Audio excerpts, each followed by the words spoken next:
নমস্কার, ঈশান বাংলা খবরে আমি চন্দ্রিমা স্বাগত জানাই। প্রথমে সংবাদ শিরোনাম। জাতি গণনার পর বরাকের মাইমাল এবং ফিশারম্যান মুসলিমরা নিজেদের কাস্ট উল্লেখে কোনো বাধা থাকবে না, জানালেন মুখ্যমন্ত্রী।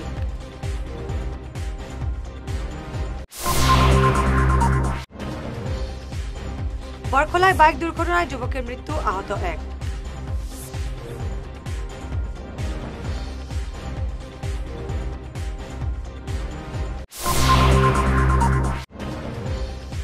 বেঙ্গালুরুর উদ্দেশ্যে রওনা দিয়ে কালীবাড়ি এলাকার যুবক নিখোঁজ, পুলিশে মামলা।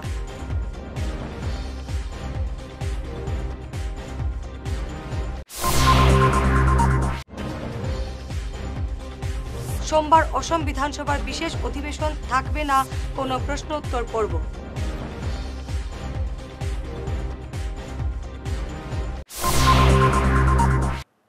এবারে বিস্তারিত ঈশান বাংলা খবর। বরাকের স্থানীয় মাইমাল এবং ফিশারম্যান সম্প্রদায়ের মুসলিম জনগণের জন্য আশার বাণী শোনালেন মুখ্যমন্ত্রী হিমন্ত বিশ্ব শর্মা। জাতিগত গণনার পর বরাকের মাইমাল এবং ফিশারম্যান সম্প্রদায়ের মুসলিমরা নিজেদের জাতি উল্লেখ করতে পারবেন যে কোনো ব্যাপারে। আজ সংবাদ মাধ্যমে এমন জানান মুখ্যমন্ত্রী হিমন্ত বিশ্ব শর্মা। কাষ্ট সেন্সাস হলে অসমীয়া মুছলমান মানুহখিনিয়ে যেটো তেওঁলোকে ইমান দিন আশা কৰি আছিল যে দেখি জলহা ছয়দ তেওঁলোকে নিজৰ নিজৰ জাতি লিখিব পাৰিব আৰু বৰাক উপত্যকাটো মইমাল আদি জাতিয়ে ফিচাৰমেনসকলে নিজৰ বিভিন্ন দাবীৰ কথা কৈছিলে। প্ৰথম দাবীটো আছিল যে সেন্সাস কৰিব লাগে। এই কাষ্ট সেন্সাসৰ ফলত অসমীয়া মুছলমান মানুহখিনি আৰু বৰাকৰ খিলঞ্জীয়া মুছলমানখিনিয়ে নিজৰ জাতিটো লিখিব পাৰিব আৰু জাতি আৰু মানুহৰ সংখ্যা গম পালে বাকি কথাবিলাক পাতিব পৰা যাব। সোমবার অসম বিধানসভার বিশেষ অধিবেশন। একদিনের এই বিশেষ অধিবেশনে কোনো প্রশ্ন উত্তর পর্ব থাকবে না। জল জীবন মিশন নিয়ে এই বিশেষ অধিবেশনে আলোচনার পাশাপাশি ডিব্রুগড় বিমানবন্দর ভূপেন হাজারিকার নামে করার ক্যাবিনেটের সিদ্ধান্ত পাশ করা হবে সদনে। রাজ্যসভার জন্য বীরেন্দ্র প্রসাদ বৈশ্যের নাম ঘোষণা করল অসম গণ পরিষদ। অসমের দুটি রাজ্যসভা সদস্যের মধ্যে বিজেপি কনাথ পুরকাস্তের নাম ঘোষণা করা হয়েছে। এবার অগপ তাদের প্রার্থীর নাম ঘোষণা করল। আগামীকাল উভয়ে মনোনয়ন জমা দেবেন। গতকাল ঈদের দিন বাড়ি থেকে বেরিয়ে আর ফেরা হলো না বরখলার ডলুবস্তির জাহিদুল ইসলাম নামের যুবকের। বাইক দুর্ঘটনায় তার মৃত্যু হলো। তার বাড়ি বরখলার বড়রামপুর জিপির ডলুবস্তিতে। দুর্ঘটনায় আহত অন্য যুবকের নাম বাহারুল ইসলাম মজুমদার। দুটি বাইকের সংঘর্ষ বাধে। স্থানীয়রা সঙ্গে সঙ্গে উভয় বাইক চালককে রক্তাক্ত অবস্থায় উদ্ধার করে মেডিকেলে নিয়ে গেলেও রাতে মৃত্যু হয় জাহিদুল ইসলামের। খুবই দুঃখজনক আমরা একটি ঘটনা আমরা অত্যন্ত মর্মাহত। গতকাল রাত্রে আমাদের দলু হয়ে শিলচায় যাওয়ার যে রাস্তা, সেই রাস্তার মাসিমপুর এলাকায় যে মর্মান্তিক যে দুর্ঘটনা ঘটে, সেই দুর্ঘটনায় প্রাণ হারায় আমাদের এখানে জাহিদুল খাদেম। একটি অমায়িক ব্যবহারের একটি ছেলে ছিল, মানে তার সবসময় হাসি মুখ ছিল। এই তার মৃত্যুতে গোটা বরকলা এলাকার সবাই মর্মাহত। সবাই এই ছুটে ছুটে খবর শুনে সবাই ছুটে ছুটে এখানে এসেছেন। এখন জানাজা হয়ে গিয়েছে, কবরস্থানে নিয়ে যাওয়া হচ্ছে। তাই ওনার পরিবারের পরিজন সবাইকে গভীর সমবেদনা জ্ঞাপন করছি। এখন আমি আমাদের আসাম সরকারের নিকট আমি একটা দাবি জানাচ্ছি যে তার পরিবারের যেন একটি আর্থিক অনুদান দেওয়া হয়। তাই আমি আমাদের আসামের মুখ্যমন্ত্রী হিমন্ত বিশ্ব শর্মা মহাশয়ের দৃষ্টি আকর্ষণ করে বলছি যে আমাদের জাহিদুল খাদিমের গড়ে যেন একটি আর্থিক অনুদান দেওয়া হয়। কালাইন ব্লকের কালীবাড়ি এলাকার চা শ্রমিক সঞ্জয় মুন্ডা নামের যুবক গত 6 মে কর্মসংস্থানের জন্য বেঙ্গালুরুর উদ্দেশ্যে রওনা হলেও আজ পর্যন্ত গন্তব্যে গিয়ে পৌঁছয়নি। এমনকি বাড়িতেও যোগাযোগ করেনি। সঞ্জয় মুন্ডাকে পাথারকান্দির আদমটিলার যুবক সুজিত মুন্ডা এবং কালীবাড়িরই অপর এক যুবক প্রহ্লাদ মুন্ডা কর্মসংস্থান দেওয়ার নামে বাড়ি থেকে নিয়ে গিয়েছিল। পরবর্তীতে সঞ্জয় আর বাড়িতে যোগাযোগ করেনি। এতে পুরো ভেঙে পড়েছেন সঞ্জয়ের মা। যারা তাকে নিয়ে গিয়েছিল তারাও সঞ্জয়ের মায়ের সঙ্গে খুলে কিছু কথা বলছে না। বিষয়টি জানতে পেরে আজ বিক্রমপুর কালীবাড়ি জেলা পরিষদ সদস্যা পম্পি দাস সঞ্জয়ের মা বাসন্তী মুন্ডাকে সঙ্গে নিয়ে এসে কালাইন থানায় এজাহার দায়ের করেছেন। এজাহারে সঞ্জয়কে নিয়ে যাওয়া দুই যুবকের নাম উল্লেখ করা হয়েছে। আপনার নাম? বাসন্তী মুন্ডা। কিতা হয়েছে কোন চাই? ও তো সুজিত মুন্ডা নিচে তো পাওয়া যায় না ছেলে। তোমার ছেলে নিছে? হ্যাঁ। নাম কিতা ছেলের? সঞ্জয় মুন্ডা। কোন জায়গাত নিছে? বেঙ্গালোর। আচ্ছা, এখন তোমার ছেলে যোগাযোগ করে না? না। কিতা হয়েছে তোমার ছেলে? ও তো নিয়ে তারা তো ফোন করলো, ফোন তুলে না। আচ্ছা, তোমার ছেলের সঙ্গে মোবাইল আছেন না? না, ডকুমেন্ট না পলাতের কাছে আছে। ও আচ্ছা আচ্ছা। সুজিতের বাসা কই? পাথারকান্দি। আমি কালীবাড়ি বিক্রমপুর জেলা পরিষদ সদস্য।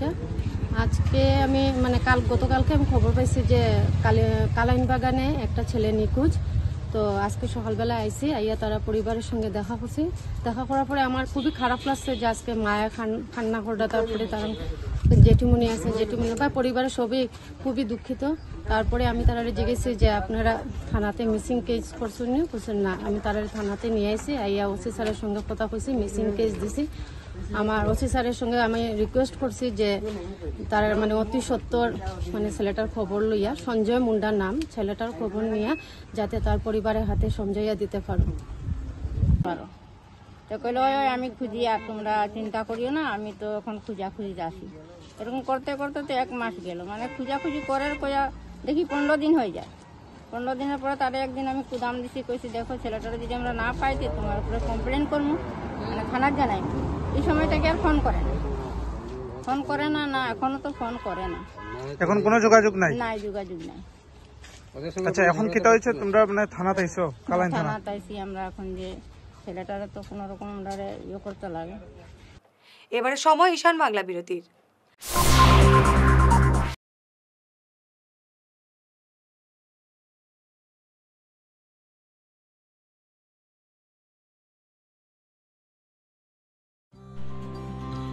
সোনার সংসার জুয়েলার্স। সোনা মানেই সোনার সংসার। আমাদের এখানে রয়েছে চূড়, বালা, ব্যাঙ্গল, মান্তাসা, চেইন, রিং, চুড়ি। 50,000 টাকার সোনার গহনা কেনাকাটা করলে রয়েছে একটি নিশ্চিত উপহার। 5 লক্ষ টাকার ওপরে কেনাকাটা করলে একটি ডায়মন্ড রিং উপহার হিসেবে পাওয়া যাবে, উইথ 50% মেকিং অফ, অর্থাৎ মজুরি 50% ছাড় রয়েছে। ইএমআই সিস্টেমে সোনা পাওয়া যাবে। মাসিক কিস্তিতে সোনা কিনতে পাওয়া যাবে। 12 মাসের কিস্তি জমা দিলে 13 মাসের কিস্তি সম্পূর্ণ বিনামূল্যে। পুরনো সোনার বদলে নতুন সোনার গহনা পাওয়া যাবে। এছাড়াও আমাদের মধ্যে রয়েছে ডায়মন্ড রিং, গলার হার, মঙ্গলসূত্র। ন্যূনতম 50,000 টাকার বিয়ের সেট পাওয়া যায়। সব ধরনের আধুনিক গহনা পাওয়া যায়। তাই আর দেরি না করে চলে আসুন আমাদের সোনা সংসার জুয়েলার্স শোরুমে। আমাদের ঠিকানা NN দত্ত রোড, শিলচর 1।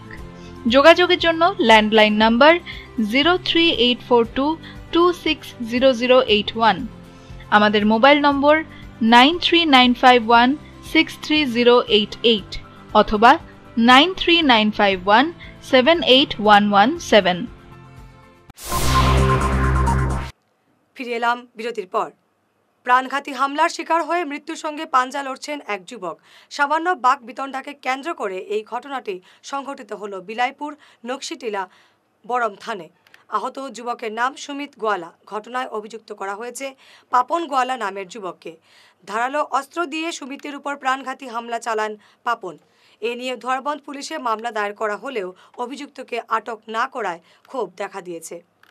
4-5 জন মিলিয়া মারছে, আমরা নিয়ে আজকে পর্যন্ত পাইলাম না।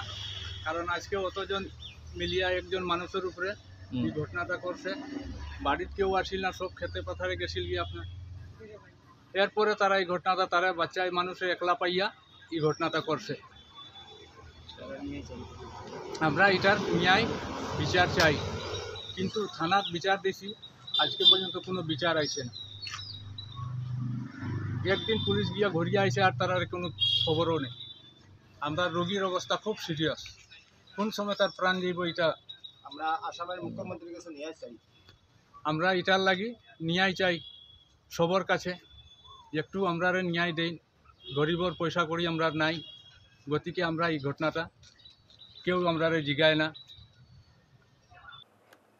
বন্যার জলে ডুবে মৃত উধারবন ছোট দুধপাতিলের পুলিন রায়ের পরিবারের হাতে রাজ্য সরকারের 4 লক্ষ টাকার চেক তুলে দিলেন বিধায়ক মিহিরকান্তি সোম। পুলিন রায়ের মৃত্যুর 3 দিনের মাথায় বিধায়কের প্রচেষ্টায় সরকারের আর্থিক সাহায্য পেল এই পরিবার। এদিন মৃত পুলিন রায়ের স্ত্রী জয়মতী রায়ের হাতে চেক তুলে দেন বিধায়ক সোম। গত বৃহস্পতিবার ভয়াবহ অগ্নিকাণ্ডে ক্ষতিগ্রস্ত শিলচর তারাপুর চাঁদবাড়ি এলাকার পরিবারগুলোর সঙ্গে দেখা করলেন স্থানীয় শিবালয় সংস্থার কর্মকর্তারা। ওই দিনের ভয়াবহ অগ্নিকাণ্ডে 3টি বসতঘর সম্পূর্ণ পুড়ে ছাই হয়ে যায়। আংশিক ক্ষতি হয় 2টি পরিবারের। আমরা শিবালয় এনজিও থেকে আজকে এসেছি।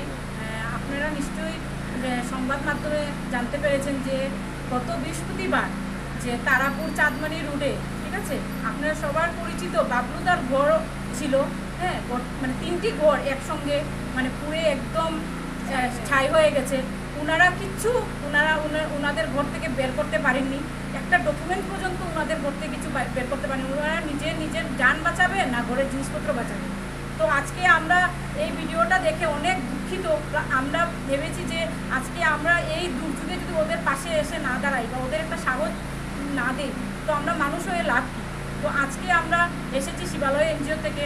আর আমাদের এনজিওটা মানে একদমই নিজস্ব, আমরা নিজস্ব সবার চাঁদা টাকা তুলে আমরা ওদের হাতে কিছু একটু সামগ্রী তুলে দেব, ওই চেষ্টা নিয়ে আমরা এখানে এসেছি। হ্যাঁ, আর কিছু আমরা এইটাই বলতে পারি যে ভগবান ওদেরকে মানে শক্তি প্রদান করুক, কারণ এই বিপদ যাতে কারোর কোনোদিন জীবনে না আসে।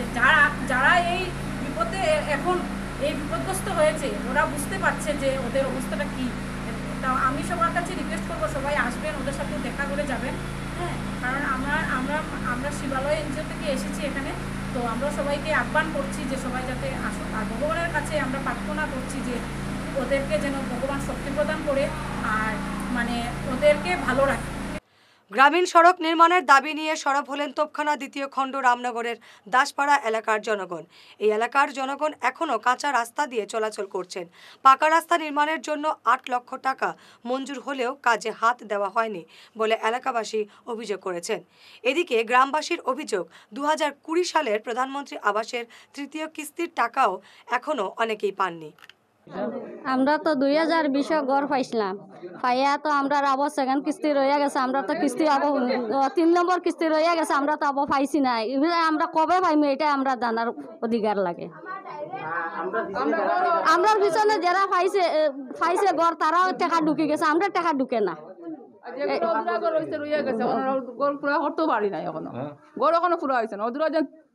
রয়ে গেছে এখন 5 বছর হয়েছে, 3 বছর 3 নম্বর কিস্তি এখনো ঢুকে নাই।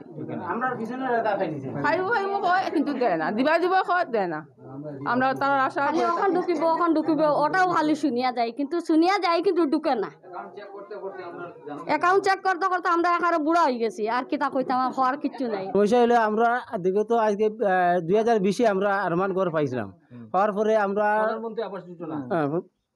পাইছিলাম, কিন্তু আমরা 2 কিস্তি পাইছি, 3 নম্বর কিস্তি এখনো পাইনি। আমরা পিছনে যারা ঘর পাইছে তারা 3 কিস্তি পাইলিছি। কিন্তু আমরা কত রিকোয়েস্ট করছি, আমরা পঞ্চায়েতের কাছে গেছি, এপির কাছে গেছি, সবার কাছে গ্যাস আইছি, কিন্তু আমরা পয়সাটা দেওয়া না, 3 নম্বর কিস্তিটা দেওয়া না। আমরা ঘরটা এমনি আদিয়া রয়ে গেছে স্যার। এখনো গেলে আপনারা দেখতে পারবো আমরা ঘরে এখনো বানাইতে পারছি না, কমপ্লিট করতে পারছি না। কিন্তু স্যার কি সমস্যা? রাস্তার সমস্যা। আচ্ছা, কত বছর ধরে রাস্তাটা হচ্ছে না? 70-80 বছর ধরে শুনেছি যে ওখানে রাস্তা হয়েছে না আমাদের এখানে। ওখানে পর্যন্ত রাস্তা নেই, 2025 এসে গেছে কিন্তু ওখানে রাস্তা হয় নাই। শুনি হয়ে যাবে কিন্তু হয় না। বাচ্চারা অনেকগুলো যায়, পড়ে যায়, স্লিপ খেয়ে পড়ে যায়। এইগুলো যে মা বাবা কত পয়সা টাকা লাগে, সব সময় থাকে না ওদের কাছে পয়সা করে ডক্টরের কাছে নিয়ে যেতে। কত প্রবলেম দেখুন না, হেঁটে রাস্তা হবে এখানে, 10 কিলোমিটারের রাস্তা। আপনাদের সমস্যা কি? আপনার এই গ্রামেই বাসা? এতটুকু আমরা রাস্তা লাগে, বড় চাই না। আমরা বলেছি এখানে পিডব্লিউডি হবে, এখানে ছোট ছোট গড় আছে, ছোট ছোট মানুষের গড় আছে, এরা 2 কাঠার উপরে গড় আছে। কিন্তু এখানে যদি ওরা 2 কাঠা থেকে অর্ধেক দিয়ে দেয়, ওদের গড় কতটুকু বড় হবে? ওরা তো নিতে পারবে না। আমরা যেরকমই রাস্তা আছে আমরা এইরকমই চাই, আমরা এইরকম রাস্তা হলে হবে আমাদের। এই বয়সে যদি একটু মাটি ফেলিয়ে দিতেন তাহলে তবুও তো ভালো ছিল, আমরা হেঁটে হেঁটে যেতে পারতাম। মাটি ফেলে নাই, কিরকম রাস্তা আপনারা দেখুন। 5,000 টাকার একটা মাটিও পড়ছে না। আজকে ব্লেজ কত গ্রামের ভিতরে তারা ব্লক লাগিয়ে রাস্তাগুলো পুরো ক্লিয়ার, কত সুন্দর রাস্তা। আমরা টাউনের আশেপাশে থাকিও আমরা রাস্তার এই দশা। এটা এখনো কোনো গ্রামে গঞ্জে এরকম রাস্তা নাই। 5 কিলোমিটার ভিতরে, কিন্তু এই রাস্তাটা দেখুন, এই গলির মধ্যে অন্যগুলো গ্রাম বস্তি আছে, এরকম আছে নাকি? এরকম নেই এই রাস্তা। সংবাদ শেষ করার আগে শিরোনাম আরো একবার। জাতি গণনার পর বরাকের মাইমাল এবং ফিশারম্যান মুসলিমরা নিজেদের কাস্ট উল্লেখে কোনো বাধা থাকবে না, জানালেন মুখ্যমন্ত্রী।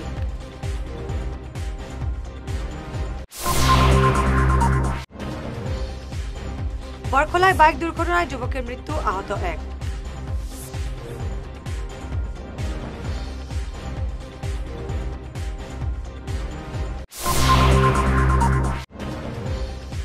বেঙ্গালুরুর উদ্দেশ্যে রওনা দিয়ে কালীবাড়ি এলাকার যুবক নিখোঁজ, পুলিশে মামলা।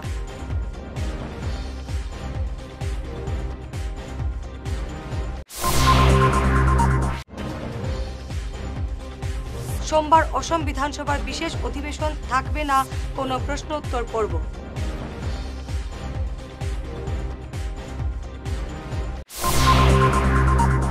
আজকের মতো ঈশান বাংলা খবর এ পর্যন্তই। নমস্কার।